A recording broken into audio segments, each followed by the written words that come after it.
देखो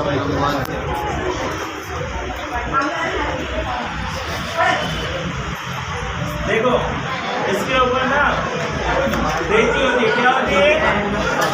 ये दिख रहा है रेती सबको? ये रेती यानी क्या है? संसार। क्या है? संसार। और ये क्या है? चट्टान। चट्टान मतलब यीशु। अब देखो, आप जो भी आप पृथ्वी देखते हो ना, उसमें मिट्टी होती है, और मिट्टी जब खोदते हैं तो मिट्टी के नीचे क्या होता है? चट्टान होता है। ठीक है। और जो घर बनाता है वो अगर घर मिट्टी के ऊपर ही बना रहता है उसका घर, तो कभी टूट जाएगा, कभी भी टूट जाएगा, क्योंकि उसका घर फाउंडेशन नहीं होता। फाउंडेशन यानी नींव।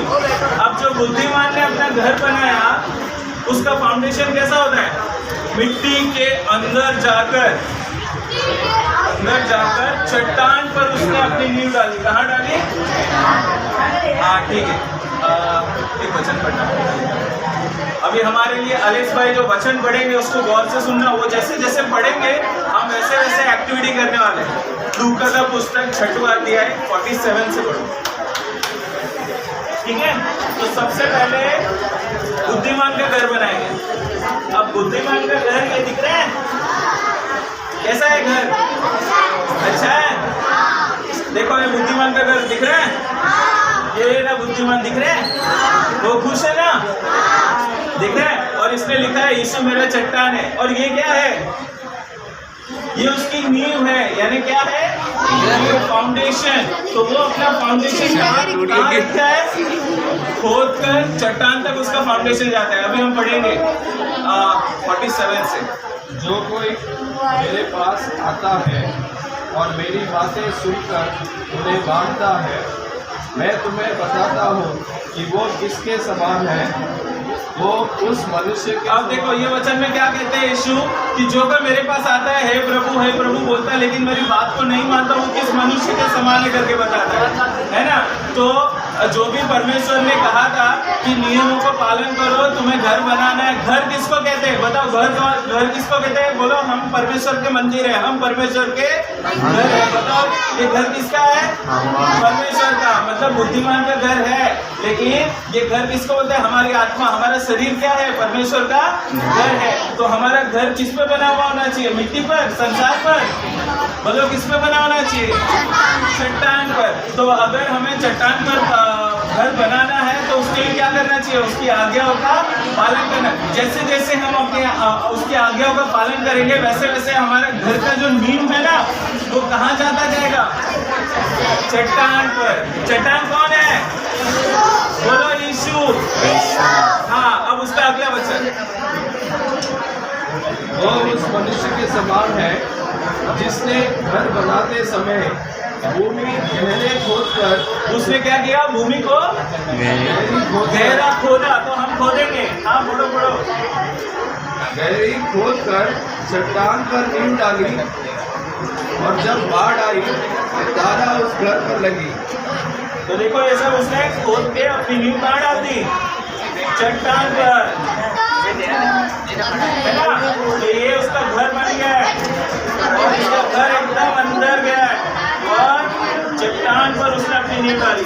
ठीक है। और जब भी बारिश आएगी, तूफान आएगा, क्या है? घर को हिला पाएंगे? ये एकदम स्ट्रांग रहेगा। अब दूसरा, और जब उसके अगला वचन है परंतु जो सुनकर नहीं मानता वो उस मनुष्य के समान है जिसने मिट्टी पर बिना नींव का घर बनाया। अब देखो, ये जो घर बन रहा है, ये कौन बना रहा है? ये मूर्ख बना रहा है। मूर्ख मनुष्य अपना घर कैसा बना रहा है? मिट्टी पर बना रहा है। और क्या इसकी कोई नींव है? इसकी नींव है? इसकी नींव है ना, लेकिन उसकी नींव है नहीं। अब ये घर उसने बनाया, ये कैसा घर है? बिना नींव का घर है। कोई पेपर मत हिलाना, ये तो तूफान आने से पहले गिर जाएगा। हाँ, देखो, ये घर दिख रहा है इसका? ये घर किसका घर है? मूर्ख का, है ना। अभी क्या आने वाली है? बाढ़ बाढ़ आने वाले। क्या लिखा है देखो, वचन पढ़ो बराबर। एक बाल्टी पानी लाना थोड़ा सा।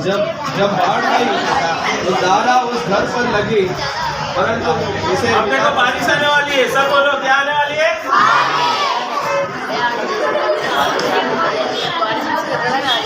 बारिश आते ही क्या हुआ? किसका घर गिरा? और ये जो बुद्धिमान का घर स्थिर रहा, बोलो बुद्धिमान का घर स्थिर रहा, मूर्ख का घर कैसा है? गिर गया।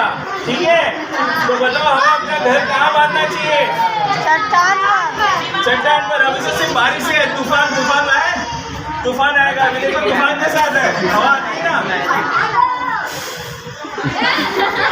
ऊपर फूक।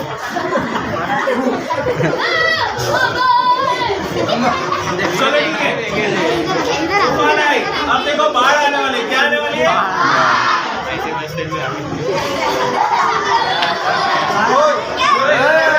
अब देखो बाढ़ आ रही है, बाढ़।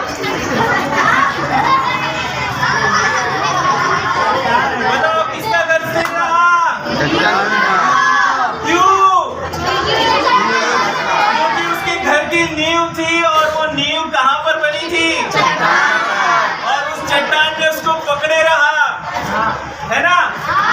अब देखो उसके घर पे कभी पानी नहीं आया, कोई बाढ़ नहीं आया, उसका घर अभी भी स्थिर है ना। और इसका घर क्या हुआ? गिर गया, पानी में मिल गया, मिट्टी के मिट्टी बन गया। तो जो कोई लोग इस पर विश्वास करते हैं, उसका घर यानी कि हमारा शरीर मिट्टी में मिट्टी नहीं होगा, बल्कि क्या होगा? रूपांतर होकर हम स्वर्ग में जाएंगे। बोलो।